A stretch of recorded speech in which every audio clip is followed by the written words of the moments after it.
Benvinguts i benvingudes un dia més a Literacura't. Ens trobem a Vilanova i la Geltrú, als estudis de Canal Blau com sempre, i avui tenim una convidada molt especial, és l'Eulàlia Forgas, i amb ella xerrarem sobre llibres i sobre salut emocional.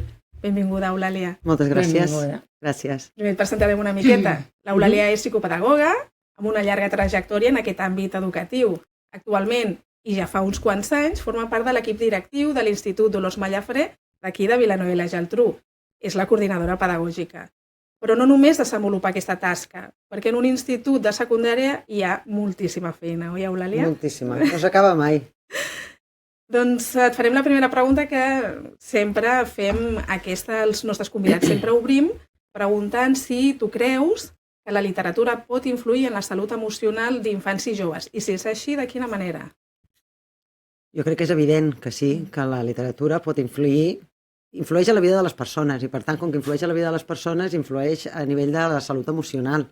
Val? La literatura et transporta, et dona coneixements, et dona eines, i quan et dic transportar és que et fa viure una realitat paral·lela. Aquesta realitat paral·lela et permet conèixer altres realitats, altres situacions, altres personatges, et permet identificar, per tant, et permet veure les vides des d'altres perspectives, des d'altres punts de vista, per tant, et posa als llocs de les altres persones, i amb tot això és un aprenentatge a nivell emocional. Sí, no? Et fa viure aquest sentiment, o aquest en positiu o en negatiu. De fet, un dels episodis, una noia que va venir ens va dir això, no? Que li encantava la literatura perquè era com viure sense comprometre't alguna sensació, potser alguna no tan positiva. No? És viure, jo sempre dic, és viure vides paral·leles. No? Quan diuen que la literatura és un desestressant, una mica és aquesta, no? Aquesta cosa que tu te'n vas i et poses a llegir i una mica el teu cap se'n va a una altra història.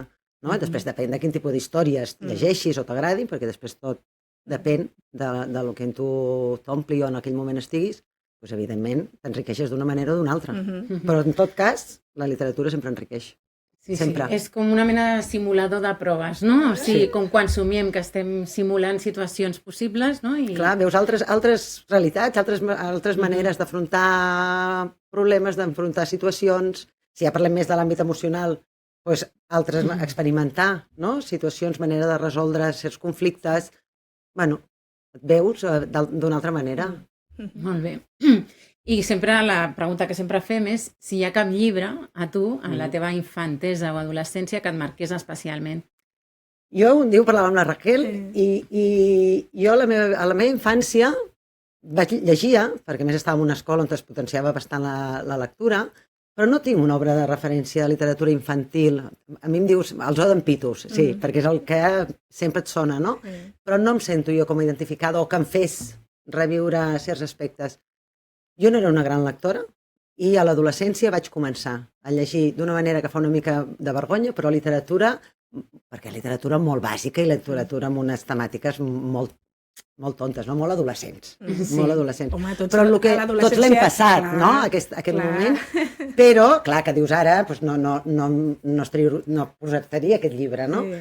Però el que sí que em va fer això és enganxar-me a la lectura. Em va permetre enganxar. I llavors, a partir d'aquí, a l'adolescència jo sí que tinc un llibre, que no és un llibre que sigui una novel·la que l'he portat, que el teniu aquí, és El teu nom és Olga, del Josep Maria Espinàs, i és un llibre, que ja l'heu sentit moltíssimes vegades, però és un llibre que el Josep Maria Espinàs tenia una filla amb síndrome de Down, i és un llibre que és una col·lecció de cartes que ell li escriu a la seva filla, val?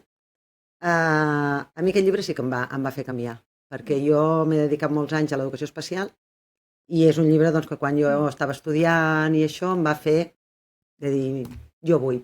Que també dius, no sé per què, perquè és un llibre molt personal i molt de la seva filla i d'una altra època, perquè la seva filla, es va morir, em sembla, l'any passat, la seva filla. Però a mi em va tocar alguna cosa que vaig dir jo dintre l'àmbit de la psicologia, dintre l'àmbit educatiu, vull anar cap a l'educació especial. Et va despertar la vocació. Sí, la vocació. Veus que importants són els llibres? Que importants són els llibres. I a mi aquest, llibres. que el veieu, que està atrotinat, perquè és un llibre d'aquells que sempre el tinc com a referent. I després també me'n recordo un altre que no l'he portat, que és l'home de... que no em surt, de Mercè Rodoreda, que és un llibre que fa molts anys que no llegeixo, que ara al tornar a pensar i això me l'he de tornar a llegir, però que és un llibre que tinc la imatge de la meva iaia que me'l va... Perdoneu, has dit a l'home i jo. A l'home? A l'home? A l'home. A l'home de A l'home de Mercè Rodoreda. Que jo estava pensant... Quin és aquest? Quin és aquest? Perdona. Doncs a l'home de Mercè Rodoreda me'l va donar la meva iaia, i tinc la imatge, del dia que em va agafar el seu prestatge, on tota ella tenia els llibres, i em va dir, llegeix-te el que t'agradarà. I jo era adolescent, o sigui, jo anava als migdies a casa seva i sé que també és un llibre que em va enganxar molt. Vull dir que jo, els llibres m'han marcat a partir de l'adolescència. I sí que depèn quins moments de la vida, doncs he tirat, ara he anat reflexionant una mica sobre el que havia llegit, cap una banda, cap una altra. Sempre la meva literatura és molt intimista. És la que t'arriba. És la que a mi m'arriba i la que amb la que m'agrada. connectes, potser. Sí, és la que m'agrada. És això de dir realitats paral·leles i realitats diferents, m'agrada. Sí, unes cartes, una primera persona, uns diaris... Una història, unes relacions familiars, una vida, un passat relacionat amb un present. I llavors aquí si es barreja novel·la històrica també m'agrada. Molt bé. No, és que cada persona també ha de trobar el seu... Sí, i depèn del moment. Hi ha tants llibres, hi ha tantes històries i tants estils... Hi ha per tothom, perquè tothom trobi alguna cosa. I a més cadascú el marca una lectura diferent, jo crec, no? Perquè a vegades tu tens un llibre molt que t'encanta, que és una cosa que dius i aquella persona, o te l'han dit en tu, i tu te llegeixes i dius, ai, doncs, què vols que et digui? Jo ara no connecto. Sí. No? Pues a vegades també cada llibre té el seu moment, jo penso. I és molt difícil recomanar llibres, crec jo, perquè clar, recomanes des del teu gust personal i des del teu moment, no? I de vegades també ens han dit als convidats que aquell llibre que tant tenien idolatrat l'han llegit anys després i ja... Què li trobava jo aquell llibre? No? Que cau malament. O tu mateixa, que te l'has llegit i després te'l tornes a llegir i dius, tanta cosa. Jo vaig una època que l'Alejandro Palomas estava com enamorada d'aquest senyor dels llibres i després me l'he tornat a llegir ara l'any passat i així vaig pensar, home, sí, però...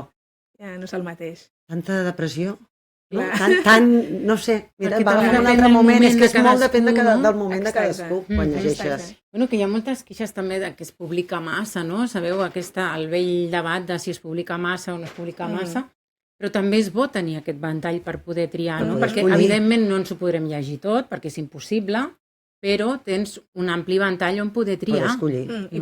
I poder trobar aquell moment en què tu vols. Exacte. Perquè a vegades ho busques, a vegades jo dic, vull un llibre més divertit, més de moment d'estiu, no? Estem a l'estiu, de dir, descol·lapsar una mica i fer una cosa una mica més lleugera, una cosa més divertida. I jo a vegades no ho aconsegueixo, ara torno a estar en una història que tela de patiment. I dius, a veure, per favor, surt d'aquí. Però a vegades no ho trobes, mira, a vegades no ho trobes. No, i sempre, doncs, saps que allà tens el teu refugi i que aquestes històries et funcionen.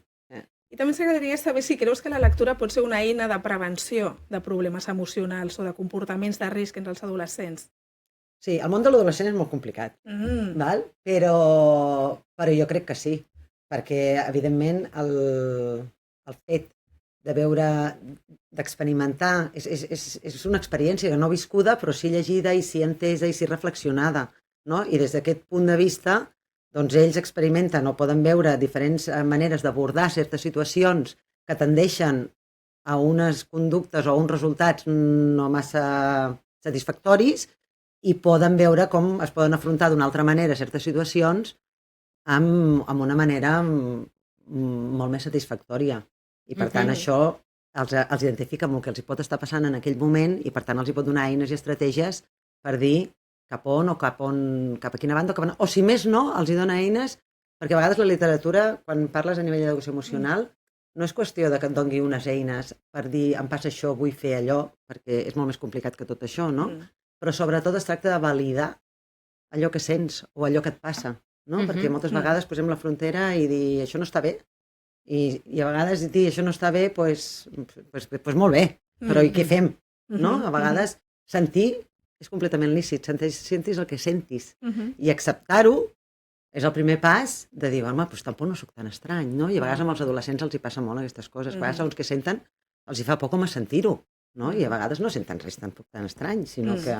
Però les primeres vegades sempre costa. A vegades costa, perquè a vegades, jo entenc que a vegades adolescents es troben amb pensaments difícils. I els hi fa vergonya, segons quins temes i por, segons quins altres, no? De dir, clar, què estic pensant, no? Quina por.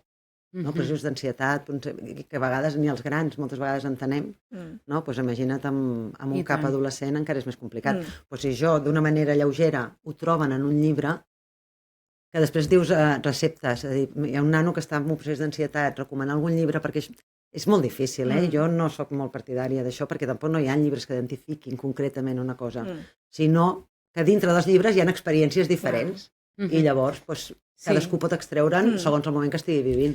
Nosaltres des d'aquest podcast intentem també amb les píndoles fer selecció de llibres i que abordin algunes d'aquests sentiments, no? D'aquestes sensacions. I parlant d'aquestes sensacions, d'aquests sentiments, quines característiques creus que hauria de tenir un llibre per poder gestionar emocions? El que dèiem, no?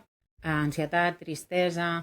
Sabem que no hi ha una fórmula màgica, però alguna característica especial que hagi de tenir el llibre? Jo no sóc escriptora, no ho sé, no? Quina estratègia fan servir per segons quan vols parlar d'algun tema, com abordar-lo o com fer-lo accessible. El que sí que jo penso és que ha de ser una cosa realista, no? Que l'enfocament i el plantejament sigui real, que pugui passar, que et pugui passar amb el teu amic del costat o que et pugui passar amb tu, i sobretot la manera d'afrontar, els afrontaments que es donen, també siguin realistes. I a vegades no hi ha solucions, moltes vegades, no? Que hi ha maneres de fer o maneres d'afrontar, doncs que surtin els llibres també i que validin el que senten, sobretot els nanos. Creus que és important que els protagonistes siguin de la seva edat, per exemple? O no cal? No cal, però ha de ser proper. No? Ha de ser proper. Jo crec que els adolescents s'identifiquen sempre, o sigui, si tu li dones un llibre a un nen de 12-13 anys, és difícil que s'identifiquin igual a vegades amb un nen de 11, 12, 13 anys, no? Però si els dones un nano de 17 o de 18, potser s'hi senten més identificats, perquè és un referent per ells, no? Si aquest referent ja es converteix en una persona de 30 anys, doncs probablement els hi queda lluny. És possible, però, que, per exemple, projectin un pare, una mare, un germà... algun familiar, no? En aquests no cal que el que llegeixin els hagi passat amb ells directament, sinó que els hi recordi o els hi ressoni a coses que han passat a casa seva, coses que ha passat un amic. Hi ha molta identificació d'aquesta, sobretot amb els nois i noies, del meu amic que li està passant, no? Per tant, sobre això et volíem preguntar, creus que si els protagonistes o algun personatge afronta dificultats emocionals pot oferir aquest efecte mirall en el lector? L'efecte mirall és impepinable. El que passa que l'efecte mirall, que a vegades nosaltres voldríem que passés, a vegades no passa. O sigui, i a vegades passa quan no t'ho esperes. Jo crec que també passa amb les pel·lícules, per exemple. A vegades una pel·lícula no saps per què et toca i dius, hosti, aquest personatge, no sé, et fa moure alguna cosa, no? Desperta alguna cosa interior. Amb la lectura també, si tu tens la sort de que estàs passant un moment determinat i aquella persona tu t'identifiques, evidentment l'efecte mirall és magnífic, si és en positiu, evidentment. Clar, no, si és en negatiu. Home, de vegades passa, perquè hi ha protagonistes que potser són... Bueno, la banda malota, no?, de l'atractiu a l'adolescència. Però hi ha unes conseqüències. Però és l'anàlisi de les conseqüències, normalment, no? I això també va bé, que en aquell moment ells no ho acaben de veure, però les conseqüències que porta allò queda allà dintre. Jo sempre dic que les coses a vegades no tenen un resultat immediat, però les coses queden dintre. Sí, com per exemple d'Outsiders, amb Rebeldes que llegíem, sí que... Estava pensant el mateix, t'ho juro. A vegades m'espanto, Bueno, tenim una connexió... Estem, vull dir, no sé, sou connectades. Clar, i va buscant els límits i passen unes... No farem spoilers. Sí, Rebeldes, sí. De la novel·la, però hi ha uns personatges que, clar, després són castigats, diguéssim, hi ha unes conseqüències molt dures per qui actua malament, i llavors és això el que a mi m'agrada, no?, de molts llibres o pel·lícules, que hi hagi tu, si et comportes de certa manera o si vas vorejant a la frontera... Després reculls una sèrie de coses que no són les que... No m'agrada que després, no, i no passa res, si tots feliços i tens una recompensa, no, ja, si tu vas per la zona del perill, pot passar això, i que igual no té per què, però vigila perquè pots caure. Clar, si vas tan... No? Tant a la vora pots caure. I després també, amb això que tu dius, no? Dels finals feliços, a veure, perquè si un llibre que sigui útil a nivell emocional no vol dir ser planent i ser... dir, aquí ha d'haver un final feliç i això es cura i això s'arregla. No, vull dir... Sí o no, o sobretot és l'enfortiment, no? Perquè amb els temes emocionals moltes vegades no hi ha respostes Sí, jo penso tancades. que la història també mana, no? De vegades la història et demana que acabi d'una D'una manera, manera un final o una o altra, una no? altra. Com l'escriptor de vegades ho va descobrint, no? Mentre s'escriu, però sí. Llavors, una mica més parlant de la teva professió com a psicopedagoga, voldríem saber, des del teu punt de vista, com ajuda la literatura en el desenvolupament emocional dels nens i si és eficaç més en algunes edats o en unes altres. La lectura ajuda en el desenvolupament emocional enriquint-lo. El desenvolupament emocional es fa amb les experiències de la teva vida, no? Des del meu punt de vista. I, per tant, la literatura influeix en aquest aspecte. Si hi ha una època que dius, oi, educa-lo, que llegeixi perquè a nivell... No, jo penso que és un continu, no? Des de la infància, la infància és una cosa molt més simple, molt més senzilla, molt més subtil, i que es tracta de que el nano experimenti, que posi nom a les coses, no? En tots els àmbits. Quan els nens són petits han de posar nom a lo que coneixen i, evidentment, a lo que senten. I a vegades posar nom a lo que senten és més complicat. A l'adolescència ja tenen nom moltes vegades a les coses, però llavors el que falta és pensament crític, reflexionar sobre allò que els hi passa, aprendre a gestionar tot aquest batibull o aquestes emocions i l'educació emocional. Al final, un llibre, quan t'ensenya altres realitats, el que estàs treballant molt és tot el tema de les habilitats socials, tot el fet i de l'empatia, no? El reconeixement de l'altre, el posar-te en el lloc de l'altre. Això per la vida, a nivell emocional, és bàsic. És bàsic. Sí, de nou aquesta mena de font de proves, no? O lloc de proves on no he d'implicar-me directament, però sí que puc entendre diferents situacions.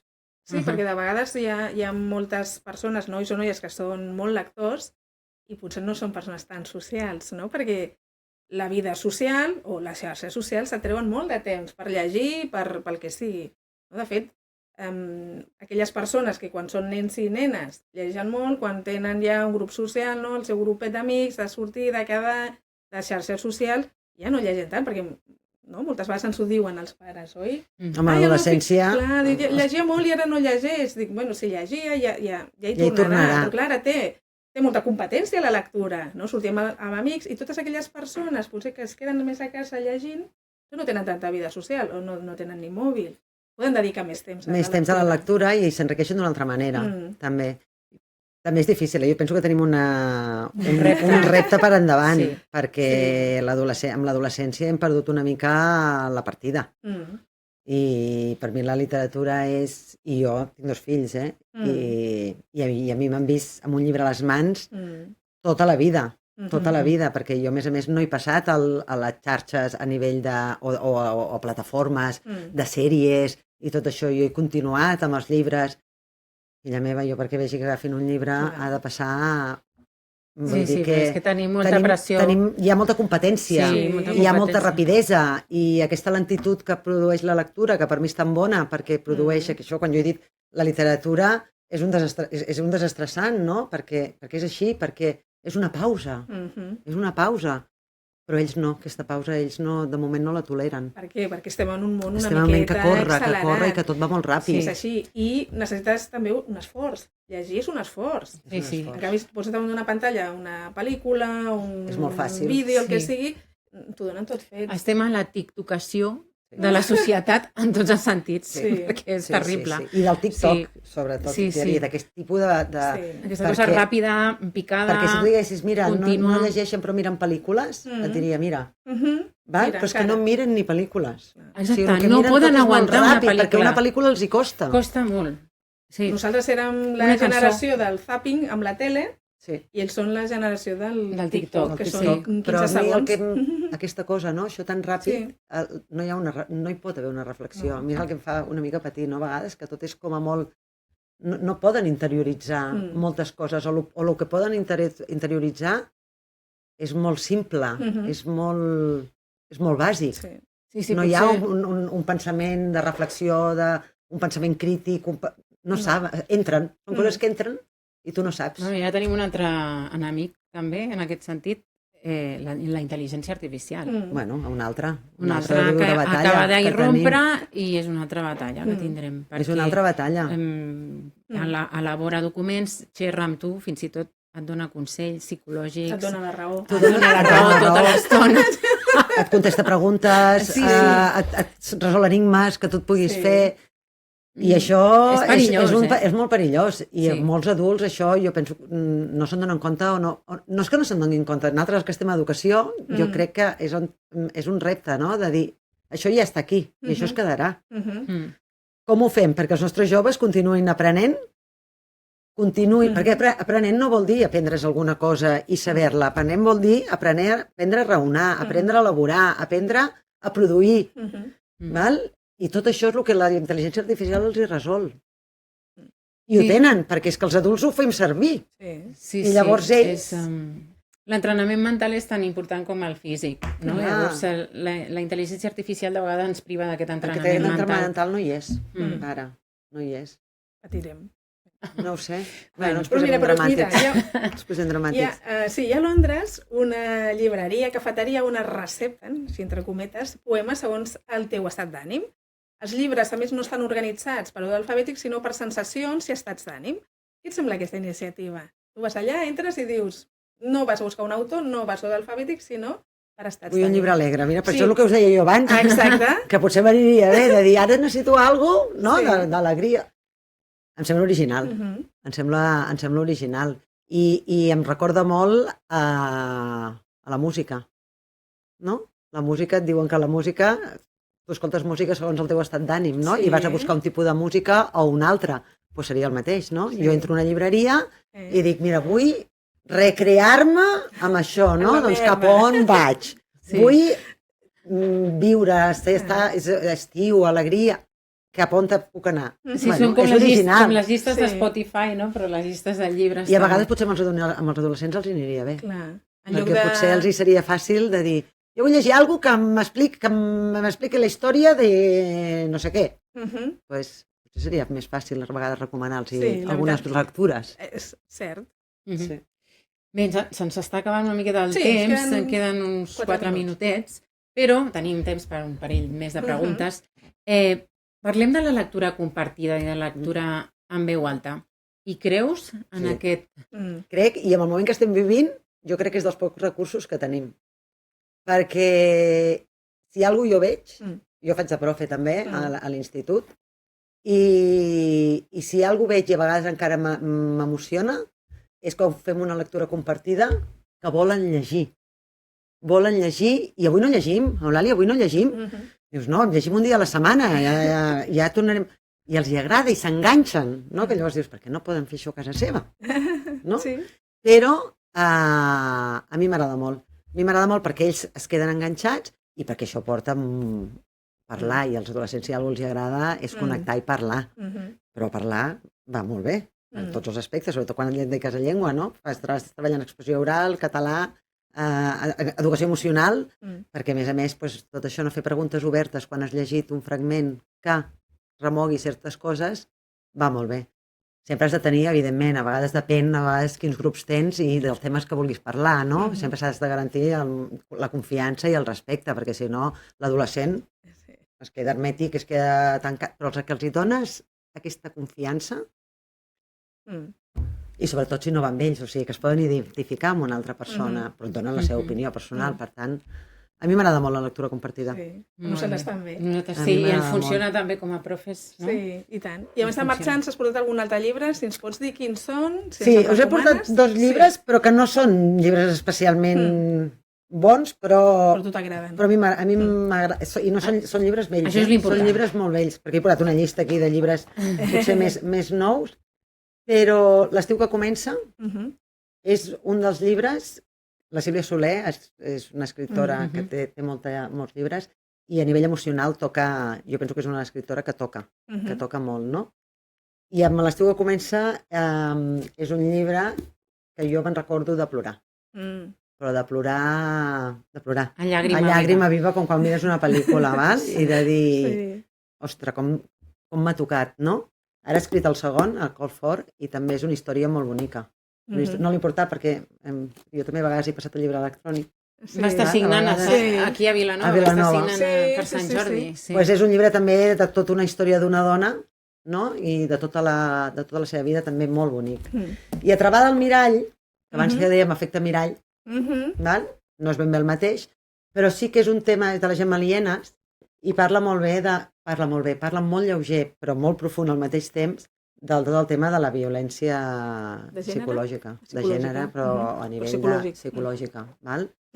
Interessant. I és interessant. És una novel·la, perquè és una novel·la molt fàcil i que entra bé, és dramàtica, però és tota la violència de gènere i la violència psicològica que hi ha darrere. Molt bé, no sé. Ens apuntem a aquestes lectures. Ens apuntem a aquestes lectures. Eulàlia, moltíssimes gràcies per estar avui amb nosaltres. Gràcies a vosaltres. Gràcies a vosaltres, em feu una mica de nervis, però he estat super a gust.